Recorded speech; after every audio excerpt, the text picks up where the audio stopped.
ఇంకొక 2 నెలల్లో ఎన్నికలు పూర్తవుతున్నాయి. జగన్మోహన్ రెడ్డి గారు చాలా స్పష్టంగా ఆయన చేసినటువంటి కార్యక్రమాలు, ఆయన ఎన్నికల మేనిఫెస్టోలో 99% అమలు చేశానని చెప్పి, నాకు మీరు ఓటేయాలంటే నేను మీ కుటుంబాలకి, మీ ప్రాంతాలకి మంచి చేశానని కనుక భావిస్తే నాకు ఓటు వేయండి, లేకపోతే ఓటు కూడా వేయొద్దని చెప్పి జగన్మోహన్ రెడ్డి గారు ప్రతి పబ్లిక్ మీటింగ్లోనూ ప్రజలను ఉద్దేశించి మాట్లాడుతున్నారు. ఆ సందర్భంగా ఈ 5 సంవత్సరాల్లో చంద్రబాబు నాయుడు చేయలేకపోయినది జగన్మోహన్ రెడ్డి గారు చేసింది.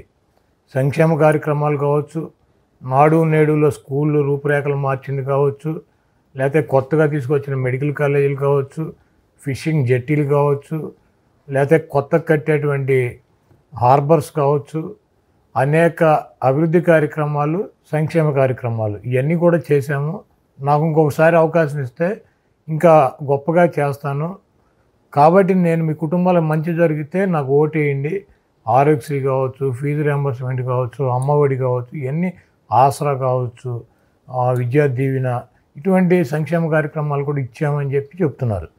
దానికి ఈ పనికి మాలినటువంటి చంద్రబాబు నాయుడిని అడుగుతున్నాడు, 14 సంవత్సరాల నుంచి ముఖ్యమంత్రిగా చేశావు, నువ్వంటూ ఈ రాష్ట్ర ప్రజలకి చేసినటువంటి ఒక పథకం పేరు కానీ, ఈ రాష్ట్రంలో నువ్వు చేసినటువంటి ల్యాండ్ మార్క్ డెవలప్మెంట్ గురించి కానీ నువ్వు ఏం చేసావో చెప్పమంటే, ఈ చవట, ఈ దద్దమ్మ, ఈ చంద్రబాబు నాయుడు దానికి సమాధానం చెప్పకుండా మన ఇద్దరం కూర్చొని మాట్లాడుకుందాం, నువ్వేం చేసావో నేనేం చేసుకుందాం, బహిరంగ చర్చకు సిద్ధమా అంటాడు.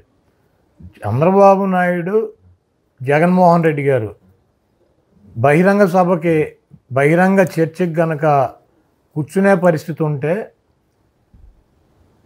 ఇటు పక్కన మేము, అటు పక్కన చంద్రబాబు తరపున తెలుగుదేశం వాళ్ళు వస్తారు. ఇది బహిరంగ చర్చ ఒక ఇద్దరు పెద్ద నాయకుల మధ్య జరిగేటువంటి అవకాశం ఉంటుందా? ఇది భారతదేశంలో ఎక్కడైనా జరిగిందా? ఇప్పుడు మేమేం చేసామో ప్రజలకు చెబుతున్నాం. జగన్మోహన్ రెడ్డి గారు నా పరిపాలన బాగుందంటే నాకు ఓటేయమని చెప్పి చెబుతున్నాడు. నువ్వు కూడా దమ్ముంటే, నువ్వు మగాడివి అయితే, నువ్వు 14 ఏళ్ళ నువ్వేమైనా చేసి ఉంటే, నేను ఈ రకంగా ఈ కార్యక్రమాలు చేశాను, ఈ నా ల్యాండ్ మార్కులు, నాకు ఓటేయండి, నాకు ఎందుకు ఓటేయరని చెప్పి ప్రజలను అడుగు. నువ్వు ప్రజలు కదా న్యాయ నిర్ణేతలు, మీ ఇద్దరు మాట్లాడుకుని ఎవరు సీఎంగా ఉండాలి మీ ఇద్దరు డిసైడ్ చేసుకునేది కాదు కదా ఇది అని. ఒక ఎక్స్ అంటే మాజీ, ఈయన కోసం ఆ ట్విట్టర్ పేరు కూడా మార్చినట్టున్నారు ఎక్స్ అని. ఆ ఎక్స్లో ఈయన ఛాలెంజ్ చేస్తాడు. ఎవడికి చేయాలి? ఎక్స్లో ఛాలెంజ్ చేస్తే ఎక్స్కి ఎవరికైనా చేయాలి. ఈ రాష్ట్రంలో ఎక్స్ ఎవడున్నాడు? కిరణ్ కుమార్ రెడ్డి గారు కూడా ఉన్నాడు ఖాళీగా. వాళ్ళిద్దరూ చేసుకుంటే ప్రాబ్లం లేదు.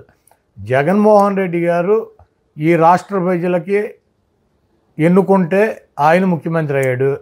5 సంవత్సరాలు ముఖ్యమంత్రిగా ఆయన పనిచేశాడు. ఆయన ఏం పని చేశాడు ఏంటి ప్రజలకు తెలుపుతారు. వాళ్ళు సాటిస్ఫై అయ్యి జగన్మోహన్ రెడ్డి గారు మాకు మంచి చేశాడంటే మళ్ళీ జగన్మోహన్ రెడ్డి గారిని గెలిపిస్తారు. మధ్యలో ఈడేవాడు పొకోడి ఈడితో చర్చ ఏంటి? ఈడితో కూర్చుని అసెంబ్లీలో చర్చకి మాట్లాడవచ్చు కదా, అసెంబ్లీలో జరుగుతాయి చర్చలు, మాట్లాడవచ్చు కదా. అక్కడి నుంచి ఎందుకు పారిపోయాడు ఈ సవట? ఇప్పుడు బహిరంగంగా బయట కూర్చోవాలంటే అసెంబ్లీలో ఏడవలేక అక్కడ ఏడిసి బయటికి పారిపోయి వచ్చి ఇవన్నీ పనికి మాలిన కబుర్లు. ఇప్పుడు నేను నా స్థాయికి, నేను చంద్రబాబు, నేను చర్చకి రెడీగా ఉన్నా, నువ్వు వస్తావా అంటే వస్తాడా? జగన్మోహన్ రెడ్డి గారి స్థాయి ఏంటి, చంద్రబాబు నాయుడు స్థాయి ఏంటి? 3 పార్టీలు కలిసి పోటీ చేసినా కూడా జగన్మోహన్ రెడ్డి గారి మీద గెలవగలనా లేదా అని చెప్పి మిణుకుమంట చేస్తున్నాడు. చంద్రబాబు నాయుడు గారి పార్టీ సైజు ఎంత, జగన్మోహన్ రెడ్డి గారి పార్టీ సైజు ఎంత? 170 సీట్లలో పోటీ చేసి 151 సీట్లో గెలిచినాడు. 25 పార్లమెంట్లకు పోటీ చేసి 22 పార్లమెంట్లు గెలిచాడు. రాజ్యసభలో 11 రాజ్యసభ సభ్యులు ఉన్నారు. అసెంబ్లీలో ఉన్నటువంటి 58 ఎమ్మెల్సీలు ఉంటే మండలంలో దాంట్లో 43 44 ఆయనకు ఉన్నారు. చంద్రబాబు నాయుడుకి ఎవడున్నాడు? రాజ్యసభలో ఒక మెంబర్ ఉన్నాడా? పార్లమెంట్లో 3 మెంబర్లు ఉంటే 2 వదిలేసి వచ్చి ఒకడున్నాడు పార్లమెంట్లో. అసెంబ్లీలో 23 మంది ఉంటే 18 మందికి వచ్చాడు. మండలంలో 4 లేరు తిప్పి కొడితే. ఇతని స్థాయి ఏంటి, జగన్మోహన్ రెడ్డి గారి స్థాయి ఏంటి?